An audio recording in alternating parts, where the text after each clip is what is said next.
One local city is working on updating its comprehensive plan. We'll have more on that. Plus, Jasper Mayor Terry Seitz is tonight's guest on Monday with the mayor, and Paul Lake with the Pike County Growth Council joins us tonight for Inform.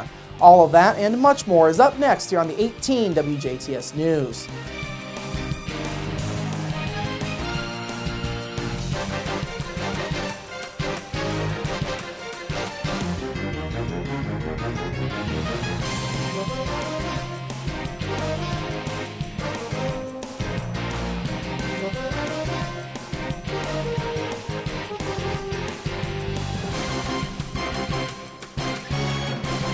Hello, I'm Bradford Raths. We begin this evening with yet another phone scam involving a local bank. Officials with the Dubois County Sheriff's Department say they received numerous calls yesterday from the public concerning scam attempts involving German American Bank.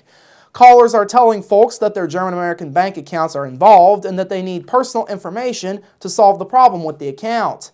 Again, these calls are scams. The Sheriff's Department wants to remind folks that personal and/or banking information should never be given out over the phone. Banks and other financial institutions don't ask for that information during telephone conversations.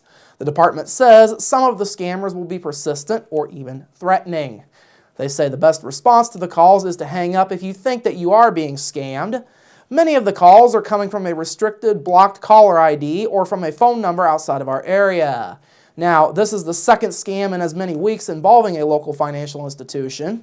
During the early morning hours of March 10th, many folks across the area reported getting similar calls from scammers who were claiming to represent Hoosier Hills Credit Union. Sergeant Philip Hensley is with the Indiana State Police Jasper Post. He says the scammers are mostly utilizing automated technology, which he says makes it difficult to track, though there is hope. The phone numbers that are being shown actually represent legitimate places and businesses throughout the country. It's just that the scammer is using those phone numbers to hide his own. So whether or not anything is going to be actually be able to be done with the scam, it's going to be very difficult. What may be able to happen is if somebody is scammed, if their bank account has a certain withdrawal, that might be able to be traced back to a particular location. But we're hoping, obviously, that that's kept to a minimum because we're hoping nobody fell for the scam.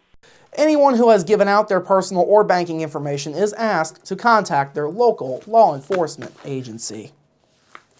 Officials in East Tennessee have found the wreckage from a plane that went missing after it took off from the French Lick Airport last night. The aircraft, a single-engine World War II-era de Havilland DHC-1, was reported missing Sunday evening after it did not arrive at its destination in Cannon, Georgia, after starting its journey in French Lick.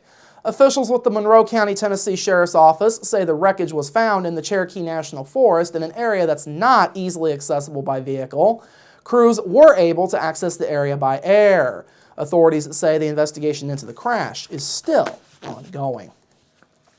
Officials with the city of Lagodi are now working on updating that city's comprehensive plan. They are currently working with Midwestern engineers on the plan. The goal is to outline things that the city needs to do in order to improve going forward. Now, the city's current comprehensive plan dates back to 2009. The new plan is being funded courtesy of money from NDOT. That money is made available to communities along the Interstate 69 corridor for the purpose of doing a comprehensive plan. The city's current plan is composed of 15 different categories, and these include housing, infrastructure, community development, and economic development. John Craig with Midwestern Engineers says the firm will be the lead consultant. He says the firm will also go a step further in working towards projects and/or policy changes that the city may want to look into for the future. All of the work on this plan is being done with an eye towards the Stellar Communities designation in Indiana. The city of Lagodi will be applying for the designation next year. Now, both Jasper and Huntingburg applied for the designation this year, and Huntingburg was chosen as a finalist. Staying in Lagodi, an area grocery store chain has announced that it will be closing its Lagodi location among others. Officials with Shopko say the company is planning to close its store on the southwest side of the city this summer. Company officials are citing poor sales and lower profits as its reasons for closing the store. Now, Shopko will be opening a total of 5 new stores this year, including 2 coming up in the spring. As mentioned, Lagodi is not the only local Shopko that's closing. The company is also closing its Petersburg and Bloomfield locations. Officials say liquidation sales at the Lagodi store will soon begin, and those are set to run until the store's closing, which is set for mid-June. The closure is expected to affect 14 employees at the Lagodi store. The company says it will try to make the transition as smooth as possible for those workers. Finally this evening, the state of Indiana will be celebrating its 200th birthday coming up in 2016, and that's not the only milestone coming up that year. 2016 will also be the 200th anniversary of Abraham Lincoln's arrival in present-day Spencer County. It was also the beginning of his 14-year-long stay in the state of Indiana. As part of the celebration, Lincoln Amphitheater is looking for recognition for a specialty license plate. The plate, which would be done through the Indiana Bureau of Motor Vehicles, is a way to honor Lincoln and his family's arrival in the state. Now, Lincoln Amphitheater needs 500 signatures from Indiana residents by Thursday. Those residents who sign must be willing to pledge to buy the new plate should it be approved by the state BMV. Lincoln Amphitheater Executive Director Dan Wilkinson says they are always looking for ways to honor Lincoln and his legacy in the state.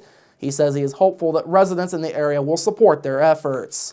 Now, specialty license plates normally cost an additional $25 for plate holders when they buy or renew their plates. That extra money is then earmarked for the benefit of the sponsoring organization. Folks who are willing to sign the pledge can do so by going to the Lincoln Amphitheater box office, the Spencer County Visitors Bureau, the Spencer County Chamber of Commerce, and at the law offices of Robinson, Wilkinson, and Poley. For more information, you can contact Lincoln Amphitheater at 812-937-9730, or you can email info@lincolnamphitheater.org. All right, coming up after the break, Jasper Mayor Terry Seitz joins me for Monday with the Mayor, plus your local forecast, sports with Kurt Gooksell, and Inform featuring Paul Lake with the Pike County Growth Council. That's all up next here on the 18 WJTS News. Local people watching local people.